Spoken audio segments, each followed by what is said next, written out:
Ah, moshi moshi. Welcome to the 2017 Tokyo Motor Show, and we start with some classic, eccentric Japanese stuff. Not that. That's just awesome, makes perfect sense. It's actually over here. We're on the Daihatsu stand, and this orange car over here is called the DN Compagno. Now, apparently it's inspired by a car that they built in 1963. That's over there at the back, just in case you didn't know about that specific Daihatsu. And well, it's different if nothing else. I'm slightly concerned that they put the roof on backwards, but I'm sure no one will notice. Good stuff. Welcome to Toyota Land, the daddy of Japanese manufacturers. I could basically do a full video just on their stand, but I'll pick out the highlights. Over there, it's the LMP1 car. Big news here is that they're committed to still racing in Le Mans. They don't have any rivals, no Audi, no Porsche anymore, so they'll just be going around on their own. Actually a genius tactic, because you can't lose, you just have to finish. This over here is quite interesting. It's called the GR-HV Sports Concept. Come around the front, because it basically looks like a Targa version of the GT86 with the Lamborghini Reventon face grafted on the front. But actually, there's a bit of a tech story here which is quite interesting. It's a hybrid powertrain. It's got an automatic gearbox, but you can actually change gear with the standard H-pattern 6-speed manual stick. Interesting stuff. It could be complete cobblers, or it could be a preview of what to expect from the new Supra, which is coming up in a couple of years' time. Interesting stuff. But this is why I came all the way to Tokyo. This, my friends, is the new Toyota Century. Forget your S-Classes, forget your A8s. This is the Japanese vision of luxury. It looks about 20 years old, but it's actually brand new. Gone is the V12 that they used to stick under the bonnet now. Now, customers are going to have to put up with a V8 engine, a hybrid V8 engine.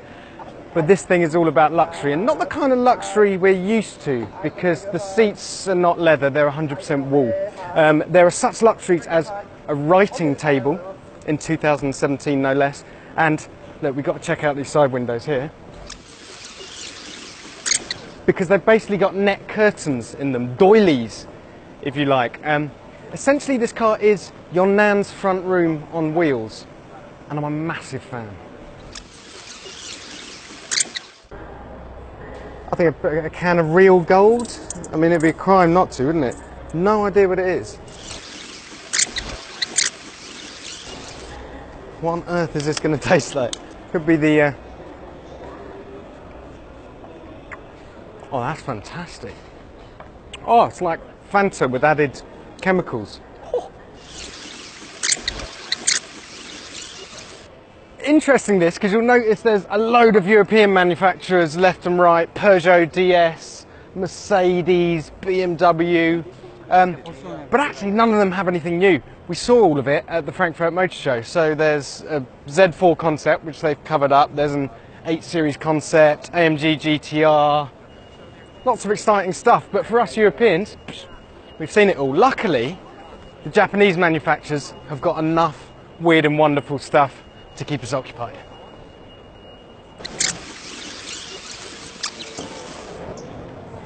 Don't worry, Rowan, we can grab some later. Looking longingly at the sandwiches. Right, look, we're going to have to barge through a bit here. This is the Mazda Vision Coupe concept. Now, unfortunately, Mazda isn't going to be making a Porsche Panamera rival like this four-door coupe suggests. It's actually their new design language, Kodo V 2.0, if you like. And the idea is, whereas the old one had lots of lines and was quite fussy, this one is absolutely devoid of any of that. So it's just smooth, sculpted surfaces, and it's quite pretty, isn't it? Really, really nice job. The idea is this is going to inform the next generation of Mazdas when they replace the entire range, and well, it's looking good from here. No rotary engine on this. You might remember the RX Vision concept that looked a bit like this, especially from the back end.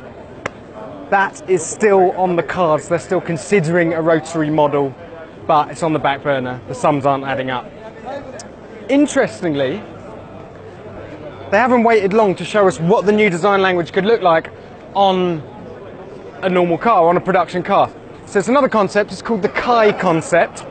And this is a look at how the next generation Mazda 3 could look. So your classic hatchback, but actually, I don't know if you can get it from this angle, really, really nice stance on that. Obviously it'll all be toned down for production. The wheel arches won't pop quite so much and you'll have normal wing mirrors and door handles and stuff like that. But there's a big tech story with this car as well. We'll keep moving around while we're talking so you get another angle. And that's the Skyactiv X engine. Now this is a petrol engine that has compression ignition like a diesel. So supposedly it has all the benefits of a petrol engine, smoother, lighter, but the fuel economy of a diesel, and it's coming a year or two before we see that in production. But Mazda leading the way in terms of design and engineering. Love this company. This is the kind of motor show stand food you get at the Tokyo Motor Show. Sushi, look. And the queue for sushi.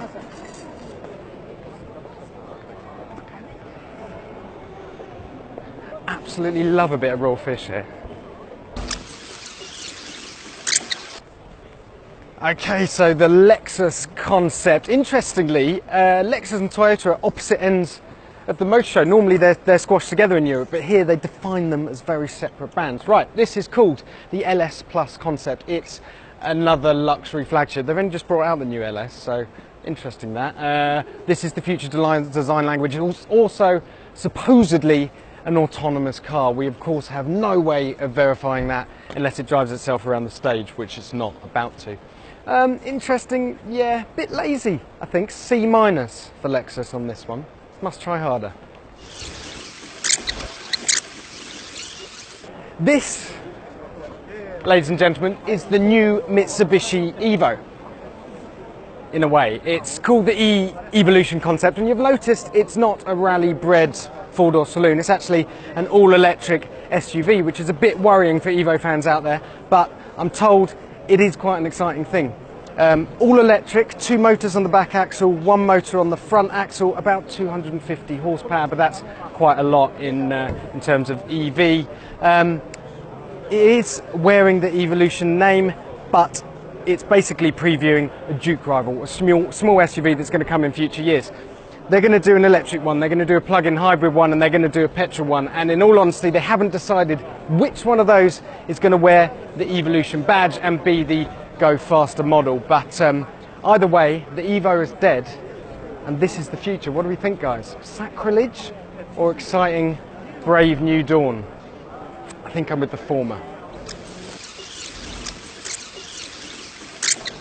Quick nod to the Nissan Leaf Nismo concept over there. No word on power. I assume it's going to have a little bit more power, but this is more of a suspension and cosmetic upgrade for the car. No date on whether it's going to make production, but it shows intent. There is going to be an electric hot hatch future coming, guys, whether you like it or not.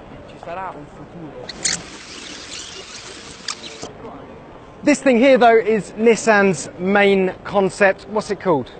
Rowan, what's the name of this? INX concept, thank you. It's a coupe SUV, it's a stylish SUV. Really what we're looking at is hints towards the next generation of Qashqai and Duke. It's an electric car, of course. It's Nissan showing intent towards the world of EVs. Whether you're going to be able to buy a battery-only Qashqai next time around, I very much doubt it. Now, there's something over there called the Visiv Performance concept. All very fancy, but this is what I want to show you. Look, it's a Subaru XV. We'll get a better view from around here, with knobbly tyres, screwed on plastic wheel arches, and a tent on the roof. How awesome is that? I can't think of a single car in the world that can't be improved by putting a tent on the roof, and that includes the Aerial Nomad. Well done, Subaru.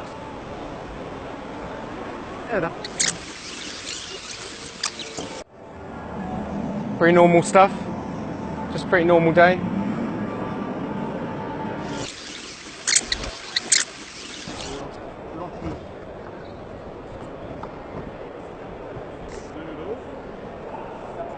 Thank you. Oh, I thought that was apple juice. It's iced tea. Okay, Suzuki, good old Suzuki. You can always rely on them to bring a little bit of weirdness to the show. This thing is called the E-Survivor. You may see hints of the X90, that slightly dodgy car that was sold in the 90s. But really, we don't care about this because this thing's absolutely brilliant. Completely open. Come on the side, you can see the cabin. Jacked up, suspension on show. We actually saw a Suzuki Jimny the other day on the roads around Tokyo that looked similar to this, just with less chrome. Fantastic concept car stuff. Doubt anything like this will ever see the light of day, but the world is a better place for having it in it.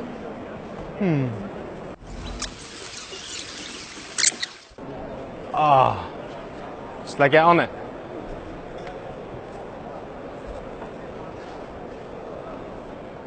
Oh, look at that. It's a monkey bike that's actually sized for a normal human being. Oh, I like that a lot. Oh, yes. You see the dishonourable McLaren F1 car hidden away in the corner there. Nowhere near the front of the stand.